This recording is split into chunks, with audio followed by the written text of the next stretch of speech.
عربی کا مقولہ ہے کہ الوقت اسول من الذهب، کہ وقت جو ہے یہ سونے سے بھی زیادہ قیمتی ہے۔ میں حضرت والا کا دل کے اتھا گہرائیوں سے بےحد ممنون اور مشکور ہوں کہ ہماری ایک ادنا سی دعوت پر حضرت والا یہاں تشریف لائے۔ اللہ سے دعا کروں کہ اللہ سبحانہ و تعالی حضرت والا کو صحت کے ساتھ لمبی عمر عطا فرمائے اور ان کی تمام دینی و ملی خدمات کو اللہ قبول فرمائے۔ عزیزان محترم اور عزیز طلباء، شاعر نے کہا کہ علم سے کیا کہوں کہ کیا ملتا ہے، حد تو یہ ہے کہ بندے کو خدا ملتا ہے۔ کسی شاعر نے کیا ہے خوب کہا ہے، کسی رائٹر نے، کہ بارش کو دھرتی سے اپنا وجود منوانے کے لیے اپنی پہلی بوند کو کھونا اور مٹانا پڑتا ہے، تب کہیں جا کر یہ دھرتی بارش کے قطرات کو اکٹھا کرتی ہے اور اس کے وجود کو تسلیم کر لیتی ہے۔ جی ہاں، آج ہمارے بیچ بھی الحمدللہ کئی مدارس و مکاتب کے ذمہ دار ہیں، امام و خطیب ہیں، اور ماشاءاللہ میں اس کو جو اسکول ہے ملک پیٹ کے اندر، وہاں کے بہت ہی متحرک اور فعال استاد محترم بھی ہیں۔ میں بڑے ہی ادب و احترام کے ساتھ حضرت مولانا مفتی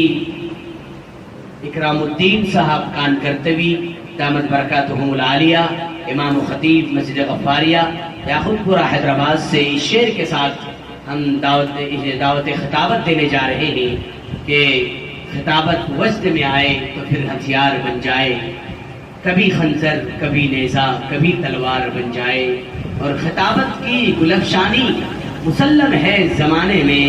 یہ نجاشی کے آگے جعفر تیار ہو جائے۔ ہم حضرت والا سے بڑے ہی ادب و احترام کے ساتھ درخواست کرتے ہیں کہ ہم طلباء کو اپنی قیمتی مواز حسنہ سے مجلہ اور مصفہ وعلى آله وأصحابه أجمعين وعلى من تبعه بإحسان إلى يوم الدين۔ قال الله تبارك وتعالى في القرآن المجيد: أعوذ بالله من الشيطان الرجيم، بسم الله الرحمن الرحيم، يرفع الله الذين آمنوا منكم والذين أوتوا العلم درجات والله بما تعملون خبير۔ وقال النبي صلى الله عليه وسلم: من يرد الله به خيرا يفقهه في الدين، او كما قال عليه الصلاة والسلام۔ میرے انتہائی واجب الاحترام حضرات علماء کرام، خاص کر ہمارے محبوب حضرت مولانا انور حسین صاحب اور ان کے بڑے بھائی مجیب الدین صاحب بھی ہمارے بہت انتہائی رفیق مکرم ہیں، اور ہمارے ساتھی استاذ بھی ہیں، اور میرے ساتھ فیض العلوم میں آپ کے ناظم صاحب تصحیح بھی کیے ہیں۔ دونوں طرح کا رشتہ ان سے ہے، اور ہمارے انور صاحب سے تو بہت خاص لگاؤ ہے۔ یہ الگ بات ہے کہ تھوڑا سا عمر کے اعتبار سے بڑا ہونے کی وجہ سے استاد اور شاگرد کے درمیان کا تھوڑا حد فاصل ہے، ورنہ علم کے اعتبار سے اگر آپ دیکھیں گے تو انور صاحب ماشاءاللہ اللہ تعالیٰ نے بہت بلند درجات سے صلاحیتوں سے مالا مال کیا ہے، اور دنیا کے اندر ایک دستور ہے، اگر آپ دیکھیں گے استاد شاگرد کے اعتبار سے بھی اگر آپ دیکھیں گے تو دنیا کے اندر آپ اس کا اندازہ کر سکتے ہیں کہ اگر کوئی والد اس کا بیٹا اگر اس سے آگے نکل جائے علمی صلاحیتوں میں یا کسی بھی اعتبار سے آگے نکل جائے تو باپ کو، والد کو اس پر اپنے بیٹے پر فخر ہوتا ہے۔ اور استاد اور شاگردیت کا جو رشتہ ہے یہ روحانی رشتہ ہے، بحیثیت باپ ہوتا ہے استاد، اور اگر اس استاد کے سامنے اس کا کوئی قابل شاگرد علمی اعتبار سے دنیا کے کسی بھی میدان میں آگے بڑھتا ہے تو یہ استاد کے لیے بھی قابل فخر جو ہے کارنامہ ہوتا ہے۔ عزیز طلباء، خاص کر آپ سے مخاطب کرنا ہے، جیسا کہ آج کے اس جلسے کا عنوان بھی تھا کہ تعلیمی سال کا چونکہ آغاز ہوا ہے، شوال المکرم کا مہینہ ختم ہو کے اب ذی القعدہ کا آغاز ہوا۔ شوال کا مہینہ یہ وہ مہینہ ہے جس کے اندر دنیا بھر کے تمام دینی مدارس کا آغاز ہوتا ہے، اور آپ کو معلوم ہے کہ دینی مدارس کا جو سلسلہ ہے یہ سلسلہ دراصل امام الانبیاء سرور کائنات محمد مصطفیٰ صلی اللہ علیہ وسلم تک ڈائریکٹلی جا کر اس کا رشتہ اور اس کا تعلق جڑتا ہے۔ اللہ کے نبی صلی اللہ علیہ وسلم نے مکہ المکرمہ کی سرزمین پر سب سے پہلے جس چیز کی فکر فرمائی وہ مدرسے کی فکر فرمائی. آپ نے دار ارقم نامی ادارہ قائم کیا اور اس میں حضرات صحابہ جمع ہوتے، قرآن کو سیکھتے، اسلام کی بنیادی تعلیمات کو سیکھتے اور اسلام کے جو اصول و ضوابط ہیں اس کو حاصل کرنے کی فکر میں دار ارقم میں جمع ہوتے. یہ دنیا کا پہلا مدرسہ ہے جو اللہ کے نبی صلی اللہ علیہ وسلم کے مبارک ہاتھوں سے رکھا گیا. اس کے بعد آپ مدینہ المنورہ تشریف لائے. یہاں آنے کے بعد بھی سب سے پہلے آپ نے مسجد کی تعمیر فرمائی، مسجد نبوی کی، اور اسی کے صحن میں صفا نامی ایک چبوترا قائم فرمایا اور اس چبوترے کے اندر کم سے کم 70 سے زائد طلباء ہمہ وقت وہاں رہ کر وہاں ان کے کھانے پینے کا سرکار خود انتظام فرماتے. گویا ہاسٹل تھا وہ سب سے پہلا جہاں طلباء جمع ہو کر اللہ کے نبی کی سرپرستی میں اس مدرسے کے ذمہ دار اور ناظم خود امام الانبیاء سرور کائنات محمد مصطفیٰ صلی اللہ علیہ وسلم کی ذات گرامی ہے. آپ کی سرپرستی میں، آپ کی نظامت میں، آپ کی صدارت میں کئی طلباء اس صفا نامی چبوترے پر جمع ہوتے اور اس میں جمع ہو کر وہاں علم دین کو سیکھتے، قرآن کو سیکھتے، احادیث کو سیکھتے، اسلامی تعلیمات کو سیکھتے. اس طرح دنیا بھر کے جو مدارس ہیں اس کا سلسلہ راست طور پر اللہ کے نبی صلی اللہ علیہ وسلم کی ذات گرامی سے ملتا ہے. اور آپ دیکھیں گے ایک بہت بڑے اللہ والے کا ایک قول بھی ہے کہ اگر آج کے اس گئے گزرے زمانے میں جبکہ ہر طرف دین بیزاری ہے، اللہ رسول سے قوم بیزار ہے، لوگ لامذہبیت کی طرف بہت تیزی کے ساتھ جو ہے تحریت کی طرف جو ہے بڑھتے چلے جا رہے ہیں، ایسے نازک وقت میں بھی اگر آپ اللہ کے نبی صلی اللہ علیہ وسلم اس دنیا کے اندر اگر آپ تشریف لائے اللہ کے نبی، تو سب سے پہلے آپ کسی جگہ کو جانے کا اللہ کے نبی اگر انتخاب کریں گے تو وہ مدارس اسلامیہ ہے. مدارس اسلامیہ کا مقام اتنا بڑا ہے اور یہ جو ہے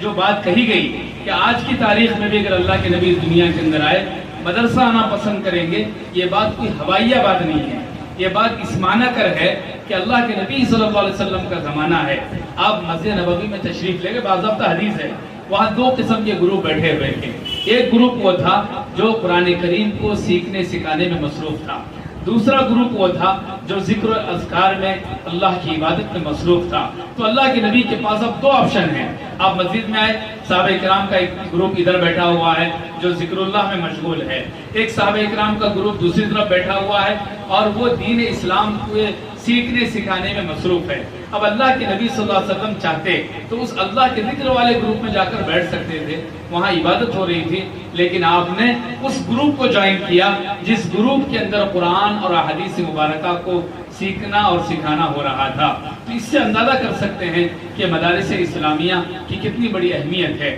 عزیز طلبہ، مسجد اللہ کا گھر ہے اور وہاں وہ نماز پڑھنے کی جگہ ہے مسجد، لیکن اس نماز کو کیسے پڑھا جائے، اس کے کیا فرائض ہیں، اس کے کیا واجبات ہیں، اس کے کیا سنن ہیں، اس کا کیا طریقہ کار ہے، یہ چیز ہمیں مدارس اسلامیہ میں ملتی ہے. مسجد کے اندر جا کر انسان قرآن کریم کی تلاوت کرتا ہے، لیکن اس تلاوت کی ادائیگی کیسے ہو، اس کے مخارج کیا ہیں، صفات کیا ہیں، کیسے قرآن کریم کو تلاوت کرنا چاہیے، کیسے پڑھنا چاہیے، یہ چیز مدرسہ سکھاتا ہے. ایک انسان مسجد میں جا کر آداب کے ساتھ رعایت مسجد کا خیال کرتے ہوئے، اس کا احترام کرتے ہوئے اپنے آپ کو عبادت الہیہ میں مصروف رکھتا ہے. وہاں جا کر جو کچھ وہ عبادت کرتا ہے وہ عبادت کا طریقہ کار مدرسے میں سکھایا جاتا ہے. تو مدارس اسلامیہ دراصل ایک فیکٹری ہے، ایک کمپنی ہے جہاں جو ہے رجال سازی کا، انسانوں کو بنانے کا کام ہوتا ہے. یہی وجہ ہے علامہ اقبال رحمۃ اللہ علیہ جب یورپ کے دورے سے واپس آئے تو آپ نے کہا تھا کہ ان مدارس کو یوں ہی رہنے دو اور اس میں پڑھنے والے بچوں کو یوں ہی رہنے دو، ورنہ میں یورپ سے واپس آیا ہوں اور وہاں اندلس میں، وہاں ملک روم میں جہاں ایک لمبے زمانے تک مسلمانوں کی سلطنت تھی، مسلمانوں کا دبدبہ تھا، مسلمانوں کی شان و شوکت تھی، لیکن مدارس اسلامیہ کا باضابطہ آغاز نہ ہونے کی وجہ سے، وہاں کے بچوں کو دینی تعلیم کے نہ ملنے کی وجہ سے حالات تیزی کے ساتھ ایسا بدلے کہ آج پورے اندلس میں اللہ کا نام لینے والے اور مدارس اسلامیہ اور مساجد کا عالم یہ ہے کہ مساجد کو چرچوں میں، استبل بابل میں تبدیل کر دیا گیا. یہ زوال اس وجہ سے آیا کیونکہ وہاں بنیادی طور پر اللہ اس کے رسول کے احکامات کو سکھانے والے ادارے موجود نہیں تھے. خود ہمارے ملک ہندوستان کے اندر اگر آپ دیکھیں گے مدارس اسلامیہ کا کیسے آغاز ہوا. آج آپ یہاں بیٹھے ہوئے ہیں, یہ معصوم سے بچے ہیں جن کے بارے میں ہو سکتا ہے کہ دنیا کے لوگ اپنے ذہن و دماغ میں یہ رائے قائم کریں کہ ان کو کیا آتا ہے, یہ تو بیچارے ہیں, یہ دنیا کے حالات سے بے خبر ہیں. ہو سکتا ہے یہ سوچتے ہوں گے, لیکن آپ جب اپنی حقیقت کی طرف دیکھتے ہیں, آپ اپنے ماضی کو دیکھتے ہیں, آپ تھوڑا سا پیچھے کی طرف جا کر اپنے گولڈن پاسٹ کو دیکھتے ہیں, آپ کو اندازہ ہوتا ہے کہ آپ تو وہ قوم ہیں کہ جب اس ملک کے اندر 800 سالہ سنہرا دور مغلیہ سلطنت کا خاتمہ ہوا, جو ظہیر الدین بابر سے جس کا آغاز ہو کر مغلیہ سلطنت کے آخری تاجدار اور فریڈم فائٹر مجاہد آزادی بہادر شاہ ظفر تک ایک لمبا زمانہ مغلیہ سلطنت کا اس ملک کے اندر جس کا دبدبہ تھا, آپ اس تاریخ کا خاتمہ ہوا, انگریزوں کا ناپاک سایہ اس ملک پر پڑا اور تقریباً 200 سال تک انگریز یہاں حکمران رہے. تو ان انگریزوں نے کیا کام کیا, وہ گاؤں گاؤں جاتے, چھوٹے چھوٹے گاؤں میں جہاں بھولے بھالے مسلمان جن کو دنیا کے حالات کا کوئی علم نہیں, جن کے پاس نہ دینی شعور تھا نہ کوئی سیاسی شعور تھا, ایسے مسلمانوں کے پاس یہ انگریز گاؤں گاؤں میں جاتے اور یوں کہتے کہ تم اپنا بچہ ہمیں دے دو, ہم اس کو فری میں کھلائیں گے, ہم اس کو ہاسٹل میں رکھ کر اچھا سا اچھا کھانا کھلائیں گے, فری میں اس کو کپڑے پہنائیں گے, وہ بیمار ہوا اس کا فری میں علاج کرائیں گے, اور پھر اس کو ڈاکٹر بنائیں گے, اس کو انجینئر بنائیں گے, اس کو لائر بنائیں گے. اس طرح انگریزوں نے ہندوستان کے گاؤں گاؤں میں گھوم گھوم کر مسلمان بچوں کو ٹارگٹ کیا تاکہ ان کے ذہن و دماغ سے, ان کے دل سے اور ان کے زندگیوں سے اللہ کی محبت کو نکالا جائے, رسول اللہ کی تعلیمات کو نکالا جائے, وطن پرستی کا جو جذبہ مسلمانوں کے اندر ہے اس کو ختم کیا جائے. چونکہ وہ جانتے تھے کہ اس ملک کے اندر اگر قبضہ کرنے میں سب سے بڑی اگر کوئی رکاوٹ کوئی قوم بن سکتی ہے تو وہ مسلمان بن سکتے ہیں, وہ علماء بن سکتے ہیں. یہ بات انگریز کو معلوم تھی, اس لیے انگریزوں نے مسلمانوں کے ذہن و دماغ سے وطن کی محبت کو خاتمہ کرنے کے لیے گاؤں گاؤں جا کر وہ بچوں کو لے کر آتے اور انہیں بہترین اسکولوں میں رکھ کر, بہترین کالجز میں رکھ کر, بہترین ہاسٹل کی بلڈنگوں میں رکھ کر انہیں فری میں تعلیم دیتے. ایسے نازک وقت میں ہمارے علماء کرام نے, ہمارے علماء نے ٹھیک اسی انگریزی فارمولے کو اپنایا اور اپنا کر گاؤں گاؤں جا کر ہمارے علماء ٹوٹے پھوٹے انداز میں جو لوگوں کا, مسلمانوں کا تعاون, مسلمانوں کے چندوں سے چلنے والے ان اداروں کا قیام عمل میں لایا. اور مسلمان علماء بھی, ہمارے علماء بھی گاؤں گاؤں جاتے اور لوگوں کی ٹھڈیوں کو ہاتھ لگا کر یوں کہتے کہ آپ اپنا بچہ ہمیں دے دو, ہم مدرسے میں رکھ کر اس کو فری میں کھلائیں گے, فری میں اس کو کپڑے پہنائیں گے, وہ بیمار ہوا اس کا علاج و معالجہ کریں گے, اور پھر اگر اس کو کچھ خرچ کی ضرورت پڑے گی ہم اس کے اخراجات کو, اس کی زندگی کے خرچوں کو پورا کریں گے. اسی انگریزوں کے فارمولے کو ہمارے علماء نے آزمایا اور اسی کو اختیار کیا اور مدارس کا جال پورے ملک کے طول و عرض میں بچھایا گیا, اور تاکہ اس میں پڑھ کر بچہ حافظ قرآن بھی بنے, عالم دین بھی بنے, اور وطن کی محبت کے جذبات اس کے دل میں پیدا ہو, اور ایک مجاہد آزادی بن کر, ایک فریڈم فائٹر بن کر ہمارا بچہ بڑا ہو سکے. ہمارے علماء کی قربانیاں ہیں. یہی وجہ ہے عزیز طلباء و طالبات, یہ بوریوں پر, یہ سادے سے چادروں پر, یہ ٹین شٹوں کے نیچے پڑھ کر پڑھنے والے یہ وہ طلباء ہیں, یہ ان کے آبا و اجداد وہ ہیں جن علماء نے اس ملک کی آزادی کے لیے اپنے جانوں کو نچھاور کیا. اگر ہندوستان کی تاریخ کا, اس کی ہسٹری کا آپ مطالعہ کریں گے, 2 لاکھ سے زائد مسلمانوں نے اس ملک کی آزادی کے لیے اپنی جان کو قربان کیا, جن میں 51,000 سے زائد علماء کرام شامل ہیں. اور آزادی کے لیے جتنی تحریکیں اور جتنے جو ہے اس ملک کے اندر جتنے بھی تحریکیں چلائی گئیں ان سب کے اندر علماء کرام شامل ہیں. تو آج مدارس اسلامیہ کو حیرت کی بات ہے, جس میں مجاہد آزادی پیدا ہوتے ہیں, ملک کے محبت کے جذبات لے کر پیدا ہونے والے ان طلباء کو آج وہ لوگ شک کی نگاہوں سے دیکھتے ہیں جن کا کوئی پاسٹ نہیں ہے, جنہوں نے آزادی کی لڑائی میں بجائے اس ملک کو آزادی کے لیے لڑنے کے بجائے وہ برٹش کے اور انگریزوں کے تلبے چاٹ رہے تھے, وہ معافی نامے لکھ رہے تھے, وہ پینشن کھا رہے تھے انگریزوں کا. آج وہ لوگ مسلمان بچوں کو, ان مدارس اسلامیہ کو شک کی نگاہوں سے دیکھتے ہیں تو تعجب ہوتا ہے. اس لیے عزیز طلباء, آج ماشاءاللہ باضابطہ تعلیم کا کا آغاز آپ کے مدرسے میں ہوا ہے، آپ کی ذمہ داری ہے، آپ میں سے ہر شخص اس قابل ہے کہ پوری دنیا کے نظام کو وہ اللہ اس کے رسول کے بتائے ہوئے طریقے کے مطابق وہ وطن کے محبت سے سرشار ہو کر پورے دنیا کے نظام کو چلا سکتا ہے۔ ہمارے کاندھوں پر بہت بڑی ذمہ داری ہے۔ ایک بچہ انگلش میڈیم میں گیا ہے، وہ صرف اپنے لیے گیا ہے، وہ بڑا ہو کر انجینئر بنے گا، اپنی ذات کے لیے بنے گا۔ ایک بچہ انگلش میڈیم میں ہے، اگر وہ ڈاکٹر بن رہا ہے تو وہ اپنی ذات اور اپنے فائدے کے لیے بن رہا ہے، لیکن ایک بچہ مدرسے میں آیا ہے تو وہ صرف اپنی ذات کے لیے نہیں ہے، وہ پورے عالم کے لیے ہے۔ اس لیے اللہ کے نبی نے موت العالم موت العالم کہا گیا کہ جو ہے ایک عالم کی موت ایک عالم کی موت ہوتی ہے۔ یہ عربی کا مقولہ ہے کہ ایک عالم کا مرنا پورے عالم کا مرنے کے برابر ہے۔ اسی لیے آپ کا بہت بڑا مقام ہے، اپنے مقام کو پہچانے، اپنے مرتبے کو پہچانے، اور ان مدارس اسلامیہ میں طلباء جو پڑھتے ہیں، حافظ بنتے ہیں، عالم بنتے ہیں، اسلامک اسکالر بنتے ہیں، آپ دیکھیں گے دنیا کے اندر اگر آپ سوسائڈ کرنے کا، خودکشی کرنے کا اگر آپ آنکڑے نکال کر اس کا جائزہ لیں گے، اس کا سروے کریں گے، آپ کو پتا چلے گا کہ بڑے بڑے ڈاکٹر آج سوسائڈ کر رہے ہیں حالات سے مجبور ہو کر، بڑے بڑے انجینئر، بڑی بڑی تعلیم یافتہ لوگ، بڑے بڑے عہدوں پر فائز لوگ بھی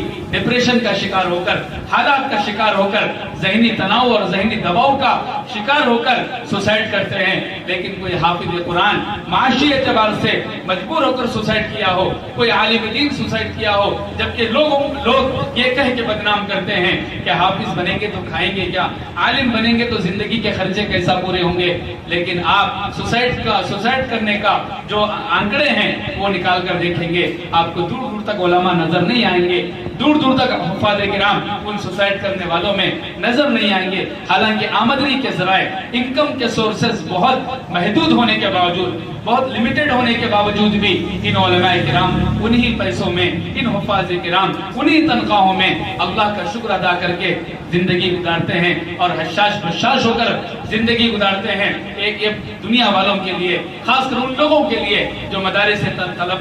کے طلباء کو بیکار سمجھتے ہیں، ان کے لیے بہت بڑا سبق ہے۔ اور پھر آپ دیکھیں گے کہ دنیا کے اندر بڑے بڑے عہدوں پر فائز اشخاص جن کو باضابطہ حکومت کی طرف سے موٹی موٹی تنخواہیں ملتی ہیں، اگر کوئی گورنمنٹ ڈاکٹر ہے اس کو موٹی تنخواہ حاصل ہے، اگر کوئی گورنمنٹ انجینئر ہے، گورنمنٹ لائر ہے، گورنمنٹ کے کسی بھی عہدے پر وہ فائز ہے، تو موٹی موٹی تنخواہیں ہونے کے باوجود ان کا ضمیر، ان کے دل کے چھوٹے ہونے کا عالم یہ ہوتا ہے کہ وہ چھوٹا سا کام، ایک عام آدمی جو غریب آدمی ہے، اس کا چھوٹا سا سرکاری کام کروانے کے لیے ہزاروں روپے کا رشوت لیتے ہیں، لاکھوں روپے وہ کھا کر کام کرتے ہیں۔ لیکن آپ اس طرح کوئی عالم دین رشوت لیتے ہوئے پکڑا گیا ہو، کوئی حافظ قرآن کسی کا نقصان کرتے ہوئے پکڑا گیا ہو، آپ اس کا اندازہ اور تصور بھی نہیں کر سکتے۔ جبکہ ائمہ کرام سے جو انہی مدارس سے پڑھے ہوئے ہیں، علماء کرام جو انہی مدارس سے پڑھے ہوئے ہیں، حفاظ کرام جو انہی مدارس سے پڑھے ہوئے ہیں، ان سے آخرت کے کام، ان کے لیے ان سے دعاؤں کا کام، ان سے اپنے مسائل کو حل کروانے کے لیے دعائیں وغیرہ لوگ کرواتے ہیں اور فری میں کرواتے ہیں، جبکہ دنیا کا چھوٹا سا کام کرنے کے لیے ہزاروں روپے رشوت دے کر اپنے کام کرواتے ہیں۔ تو یہ مدارس اسلامیہ، اس کی سچائی، اس کی امانت داری آپ کے سامنے ہے۔ اس لیے کبھی بھی آپ اپنے آپ کو کمتر نہ سمجھیں، آپ پورے عالم انسانیت کے لیے آپ اللہ کے نمائندے ہیں۔ جیسے کوئی سیاسی جماعت ہے، جیسے کوئی پولیٹیکل پارٹی ہے، اس کا ایک ترجمان ہوتا ہے، وہ ترجمان اپنے پارٹی کے جو ان کے جو کارنامے ہیں، اس پارٹی کے جو خیالات ہیں، اس کے جو منصوبہ ہیں، وہ ترجمان میڈیا کے سامنے، دنیا کے سامنے بتاتا ہے۔ اور آپ اسلام کے ترجمان ہیں، آپ اللہ کے ترجمان ہیں، آپ رسول اللہ کے ترجمان ہیں، آپ اسلام کے ریپریزنٹیو ہیں۔ آپ کے کاندھے پر یہ ذمہ داری ہے کہ جو اللہ کا منشا ہے وہ لوگوں کے سامنے آپ بیان کریں، جو رسول اللہ کا منشا ہے، آپ کے جو تعلیمات ہیں وہ لوگوں کے سامنے بیان کریں۔ اور عجیب بات یہ بھی ہے عزیز طلباء و طالبات، عزیز طلباء آپ دیکھیں گے کہ عجیب بات یہ بھی ہے کہ اگر کوئی جو آدمی جو عوام کے لیے کام کرتا ہے، جو پبلک کے لیے کوئی کام کرتا ہے، آپ دیکھیں گے کہ وہ آدمی باضابطہ حکومت کی طرف سے تنخواہ لے کر، حکومت کی طرف سے تمام مراعات لے کر جو ہے پبلک کے ٹیکس کے پیسوں سے پل کر بھی وہ جو ہے پبلک کے کاموں کو صحیح طریقے سے انجام نہیں دیتا، اور لوگ اس کو کبھی کچھ نہیں کہتے۔ مثال کے طور پر کسی علاقے کا کارپوریٹر ہے، کاؤنسلر ہے، کسی علاقے کا ایم ایل اے ہے، ایم ایل اے کو جو تنخواہ ملتی ہے کس کے پیسوں سے ملتی ہے؟ عوام الناس کا جو ٹیکس ہے، ہر معاملے میں جو ٹیکس ادا کرتے ہیں انہی ٹیکس سے ایم ایل اے کو تنخواہ ملتی ہے، اسی ٹیکس سے کارپوریٹر کو تمام قسم کے مراعات حاصل ہوتے ہیں، اور وہ عوام کے پیسوں کو لے کر عوام کا کام کرنے کے لیے اسمبلی کو جاتا ہے، عوام کا کام کرنے کے لیے وہ بلدیہ کے آفس کو جاتا ہے، کیونکہ عوام نے خود اس کو اس کام کے لیے متعین کیا ہے۔ اس سے اس بات کا اندازہ ہوتا ہے کہ جو عوام کا کام کرتا ہے عوام کے پیسوں سے ہی اس کی زندگی چلتی ہے۔ لیکن کوئی بھی بندہ ایسا نہیں ہے جو کھڑے ہو کے یہ کہہ دے کہ یہ ایم ایل اے صاحب عوام کے چندوں سے پل رہے ہیں، کوئی شخص میں ہمت نہیں ہے جو کھڑے ہو کے یہ کہہ دے کہ یہ کارپوریٹر، یہ کاؤنسلر عوام کے چندوں سے پل رہے ہیں۔ لیکن مدارس اسلامیہ کے علماء، یہاں کے حفاظ، یہاں کے اساتذہ جو عوام الناس کی آخرت کی زندگی کا کام کرتے ہیں، جو ان کے ریئل لائف کا کام کرتے ہیں، ان کو معمولی باتوں سے چندہ کھانے والے، عوام کا پیسہ کھانے والے کہہ کر بدنام کیا جاتا ہے، جبکہ عوام کا کام کرنے والا عوام کے ہی پیسوں سے چلتا ہے۔ پوری دنیا میں یہ بات بالکل ظاہر ہے۔ تو عزیز طلبہ، سال کے اس آغاز میں ایک نئے جوش کے ساتھ، نئے جذبے کے ساتھ، نئے عزائم کے ساتھ آپ آگے بڑھیں۔ قرآن کا جو ہے نازلہ قرآن ہے، حفظ قرآن ہے، اگر اس کے بعد آگے کی تعلیم کا بھی انتظام ہے تو وہ سب انتہائی دل جمعی کے ساتھ آپ جو ہے سیکھیں۔ آپ کے پاس بہت بڑا موقع ہے۔ ایک بچہ حافظ قرآن بن کر اپنے علاقے میں، اپنے خاندان میں، اپنے گھر میں جاتا ہے تو وہ پورے گھرانے کے لیے، پورے خاندان کے لیے ایک رول ماڈل ہوتا ہے۔ لوگ اس کو دیکھ کر اسلام سیکھتے ہیں۔